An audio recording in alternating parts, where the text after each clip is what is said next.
Welcome to today's deep dive. I'm your host, and joining me, as always, is our resident expert. Great to be here. So we all know the headlines dominating the news right now, right? The newly launched U.S.-Israeli military campaign against Iran. It's everywhere. Right. You can't escape it. But today, we're doing something a little different. We are looking at a really fascinating dispatch from a Patreon page called KULT. And this dispatch shows us what's happening just off camera. Yeah, it's the stuff you aren't seeing on the evening news. Exactly. We are talking about the absolute panic happening inside the boardrooms and government halls of the Gulf states. So our mission for this deep dive with you today is to look beyond those immediate battle lines. We want to unpack the massive economic, physical, and technological collateral damage that's landing squarely onto the nations caught right in the crossfire. Right. It is such a vital perspective. I mean, we are watching a region that has spent decades and literally trillions of dollars meticulously positioning itself as this global safe haven for capital and technology. Yeah. And right now, we are seeing the real-time stress test of that carefully curated image. But before we go any further, there is something we need to state right at the top. Yes. We have to be crystal clear with you. The sources we're exploring today contain highly politically charged events involving the United States, Israel, and Iran. Very charged. And we want to emphasize, in the strongest possible terms, that we are taking absolutely no sides in this conflict. None. Zero. Our only goal today is to impartially convey the facts, the quotes, and the perspectives exactly as they are reported in the KULT source material. We are here to analyze the text, not to endorse any specific viewpoint. Right. We're just the messengers here. And to do that effectively, we need to anchor ourselves in the current timeline. Yes, set the stage for us. Okay, so today is Friday, March 6, 2026. Right. The U.S.-Israeli military campaign against Iran is officially entering its second week, Yeah. having begun on February 28. And what is really notable in the KULT briefing is how the global narrative is already fracturing. It's shifting fast. It is. The focus is moving rapidly from purely military strategy to this widespread, highly vocal regional frustration. Okay, let's unpack this. Because the dispatch highlights a level of diplomatic anger that you don't see expressed publicly very often. Almost never. According to reporting from the Associated Press cited in the brief, officials from 2 different Gulf countries stated they received 0 advance notice of the February 28 offensive. Which is wild. It is. They're claiming Washington completely ignored their repeated warnings about the catastrophic regional consequences of this exact type of military action. I mean, receiving 0 advance notice for a massive military operation happening right on your doorstep, that is a profound diplomatic shock. Yeah. You have to remember, these are nations that host significant U.S. military assets. They have deeply intertwined economic interests. Right. So for their leadership to wake up to a regional war they were not warned about, it fundamentally changes their diplomatic calculus. It completely strips away their sense of sovereignty. Makes them feel incredibly vulnerable. Exactly. Incredibly vulnerable. And that vulnerability is already turning into raw public outrage. There's a specific letter highlighted in the source material that really caught my attention. Oh, the Al-Habtoor letter. Yes, from Khalaf Aman al-Habtoor. He's an Emirati billionaire, the founder of the massive al-Habtoor Group conglomerate. Huge player in the region. Right. And he published a remarkably blunt, open letter to President Trump on X. It is not wrapped in any of the typical cautious diplomatic language we're used to seeing. Not at all. I want to read his exact quotes from the dispatch because they hit incredibly hard. He wrote, quote, "Who gave you the authority to drag our region into a war with Iran? Who gave you permission to turn our region into a battlefield?" End quote. Who gave you permission? Yeah. That is a stunning phrase to direct at a U.S. president from a prominent Gulf business leader. Right. But it encapsulates the core grievance perfectly. It's the total loss of agency. The Gulf states have spent generations trying to insulate themselves from the historic instability of the Middle East. And with one military campaign, they feel that expensive insulation has been ripped away without their consent. And he doesn't hold back on the political jabs either. He publicly questions whether the decision to attack Iran was solely Trump's decision, or if it was driven by pressure from Israeli Prime Minister Benjamin Netanyahu. Which forces a very uncomfortable conversation out into the open. Yeah, it really highlights the incredibly complex web of alliances in the region. It questions who's actually steering the ship when it comes to the security of the Arabian Peninsula. And the timing of this campaign It clearly added insult to injury for these leaders. Al-Habtoor actively mocked the timing.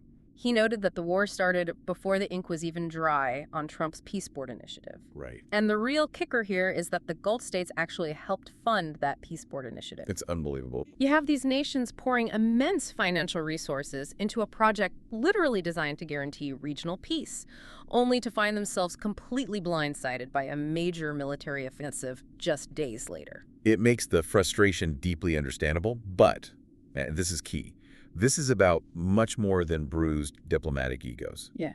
We have to look at the financial realities to understand the true gravity of the situation. In his letter, Al-Habtoor cites estimates from the Institute for Policy Studies. Okay. They calculate the cost of direct military operations to be somewhere between $40 to $65 billion right off the bat. 40 to 65 billion. That is a staggering amount of money to burn through in just a few days. It is. And the projections get substantially worse. If this conflict drags on for just 4 to 5 weeks, those estimates skyrocket to a potential $210 billion. 210 billion. Capital destruction on that scale in a single month is hard to even conceptualize. We're talking about the kind of economic black hole that disrupts national budgets, delays critical infrastructure projects for decades, and sends shockwaves through global supply chains. So what does this all mean for the people actually living and working in the region? Because while the billions of dollars are evaporating on spreadsheets, the physical toll on the ground is becoming very real very fast. Yes. The source material makes it clear that Bahrain, in particular, is bearing the brunt of the collateral damage right now. Can you lay out the timeline of what's actually been happening there over the past week? Yeah, the timeline in Bahrain reveals a truly unsettling narrative of escalating dread. It began on March 1st. Okay. According to the Washington Post, a drone strike hit the Crown Plaza Hotel in the capital, Manama. 2 U.S. Department of Defense employees were injured in that strike. Striking a commercial hotel, that feels like a massive shift in the rules of engagement. It absolutely is. Yeah. A Crown Plaza is a hub for international business travelers, diplomats, civilians. Right. Striking it sends a chilling message that the traditional safe zones, the spaces completely separated from military installations, are no longer recognized. It immediately shatters the illusion of safety for the international community operating in the Gulf. And then the scale of the targets escalates dramatically just a few days later. Yes. On March 5, the nature of the attacks shifted to critical infrastructure. An Iranian ballistic missile struck the Bapco Energies refinery on Sitra Island. That's a major facility? It's Bahrain's largest oil processing facility. The authorities reported that it caused a large fire, though they noted there was limited structural damage and no casualties. Even with limited physical damage, a ballistic missile landing on a primary energy facility has to send absolute panic through the markets. The psychological and the economic damage is profound. It broadcasts to the entire world that the region's foundational energy infrastructure is actively in the crosshairs. It's no longer just a theoretical risk. Yeah. And the escalation didn't stop there. By the early morning hours of today, Friday, March 6, the situation in Manama became even more chaotic. What happened? The KULT dispatch details a wave of Iranian drone attacks hitting 2 high-rise residential buildings and another hotel in the capital. Waking up to drones hitting residential high-rises is terrifying. I mean, the Bahrain Interior Ministry confirmed the property damage, but they are reporting 0 casualties so far. Which is a massive relief. A huge relief. Mm. But there was another detail in today's attacks reported by Reuters that really stood out to me. They intercepted a drone targeting a very specific building. Right. Reuters reported that a drone was actively intercepted while targeting the Bahrain Financial Harbor Towers. Why that specific financial center? What's fascinating here is the precision of the messaging. The Financial Harbor Towers houses the Israeli embassy. Oh, wow. This isn't just about causing arbitrary destruction. It's a highly symbolic, calculated strike aimed directly at the diplomatic presence of Israel within a Gulf state. That is tense. It forces Bahrain into a deeply uncomfortable, highly visible position regarding its diplomatic ties while under active fire. Here's where it gets really interesting, though. When you combine drones hitting residential towers, ballistic missiles sparking fires at refineries, and targeted attacks on financial centers, you start to see the economic illusion of the Gulf completely fracture. Completely. These nations have spent decades curating this image of being the ultimate, unshakable hub for global capital. That reputation of supreme stability is arguably their most valuable asset. And the KULT dispatch highlights that the panic isn't just playing out in the streets, it's tearing through the bureaucracy. How so? According to the Financial Times, several Gulf governments have quietly launched internal reviews to see if they can invoke force majeure clauses in their existing contracts. Wait, force majeure, that's essentially the emergency ripcord in a contract, right? The "we are in a literal war zone, so all bets are off" clause. That is a perfect way to describe it. It's a legal mechanism that allows parties to suspend or even terminate their contractual obligations without penalty, because a completely unforeseeable, catastrophic event has made it impossible to fulfill their end of the deal. Pulling that ripcord seems like a massive gamble. It is a desperate measure. It might save a company or a government from immediate financial penalties in the short term, but the reputational damage is severe. Because it admits defeat. Exactly. The moment you invoke force majeure, you signal to the entire global market that your country is officially too unstable to do business in. It tells investors that the bedrock of predictability is gone.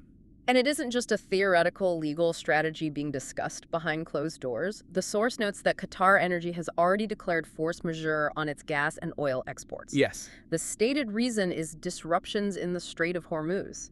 That is a real-world, immediate economic impact. The energy literally cannot get out safely. The Strait of Hormuz is one of the world's most critical energy choke points. When a titan like Qatar Energy declares force majeure there, it sends a seismic shockwave through global energy markets. It confirms that the supply chains are fundamentally broken, not just delayed. But the absolute aha moment for me in this entire dispatch wasn't about the oil or the gas. Really? What was it? It was about something I think a lot of people might not expect to be a casualty in a geopolitical conflict like this: the massive threat to the Gulf's AI infrastructure. Yes. We are talking about an ambitious technology market projected to reach $9.49 billion by the year 2030. They have been desperately trying to become the data hub of the future.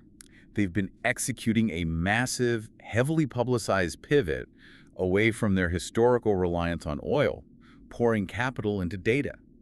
They're building the physical architecture of the future internet right there in the desert. Which brings us to a deeply surreal detail from the dispatch. On March 2, an Amazon Web Services data center in Bahrain experienced power problems. Yeah. And the cause wasn't a software glitch or a standard grid failure. It was struck by falling debris from an intercepted missile. It's hard to believe. Debris from a war zone hitting an AWS data center. How does something like that even happen? It highlights a critical vulnerability we rarely think about. We use terms like the cloud or artificial intelligence, and it makes these technologies feel ethereal. And they're invisible. Right.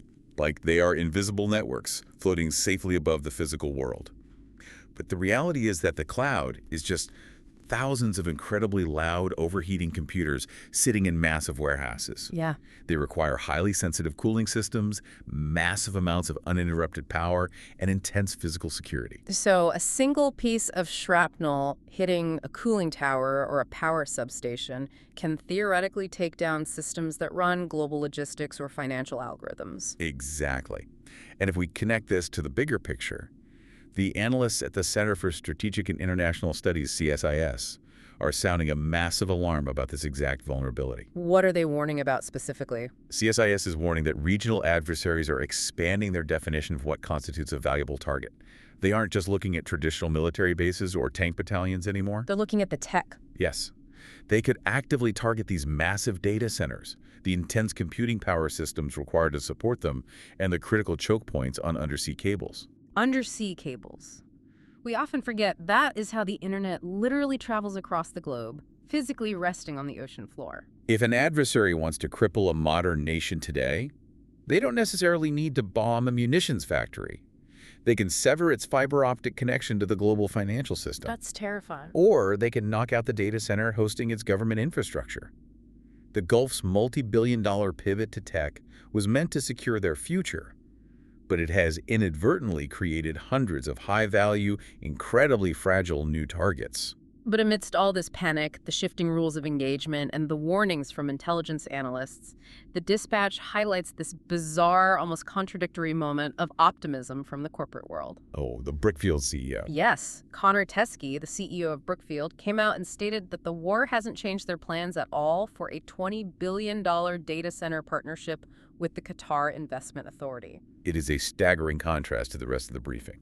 It really is. You have missiles in the air, governments pulling the force majeure ripcord, debris hitting Amazon facilities, and a major CEO saying a $20 billion tech investment is proceeding exactly as planned. Business as usual. Is that just pure corporate bravado to keep shareholders from panicking? It raises an important question about how global capital assesses risk. It's likely a mix of public corporate reassurance and long-term strategic gambling.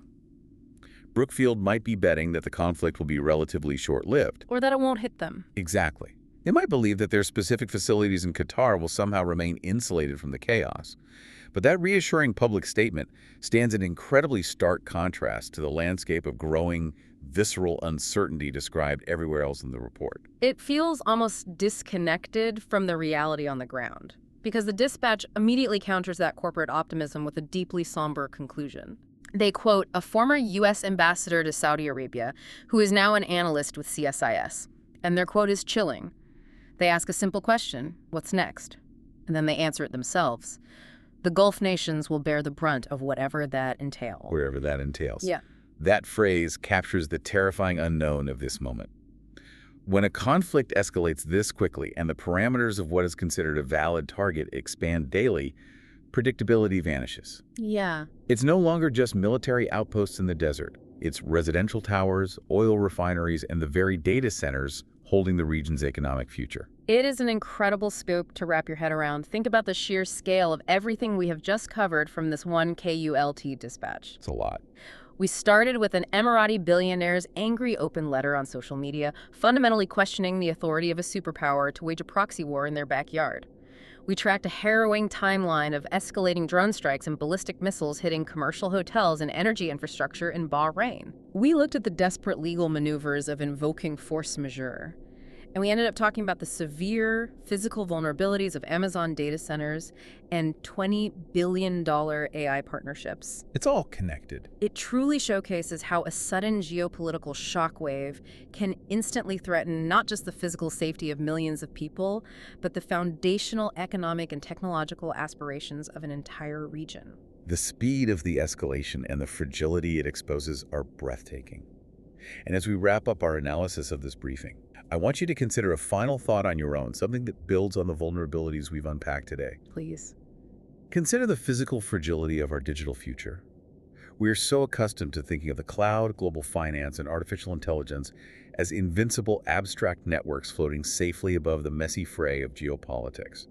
But if the physical infrastructure of the internet, these massive power-hungry data centers, and the delicate undersea cables that connect them, becomes a primary physical casualty in modern warfare, how will the global tech industry have to adapt? That's a huge question. How do we build a resilient future when we realize that our data, our AI, and our entire digital economies are just as physically vulnerable to a piece of falling shrapnel as a traditional oil refinery? It completely changes how we think about the safety of the cloud, doesn't it? Thank you so much for joining us and spending your time with us on this deep dive. We hope it gave you some clarity and a new perspective on a highly complex, incredibly fast-moving situation. Keep questioning the world around you, keep looking deeper, and we will catch you next time.